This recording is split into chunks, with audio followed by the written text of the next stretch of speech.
Hi there, I'm Brianna with WTI, and this is my Pathson ceiling light.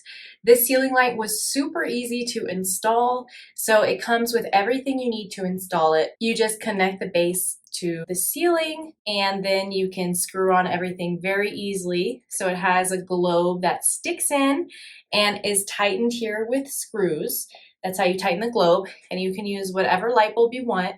It looks gorgeous with an Edison bulb, although I really needed extra lighting in the office, so I went with this brighter bulb. This glass is very durable, nice, scratch resistant. It came perfectly packed by Pathson, and overall, it's just such a gorgeous light. It has this kind of antique brass finish, and it also has a little knob here, so if you have it in a lower spot where you can actually turn the knob on and off, then you can actually use the knob. So that is really cool. I really like the vibe that it gives to this office. It looks super classy, vintage. It has this nice bronze that doesn't look cheap at all. It looks really high end, which it definitely is. So I 100% recommend this Pathson light. I think you're gonna like this. This will go with any style, really. It's beautiful, but that's just my point of view.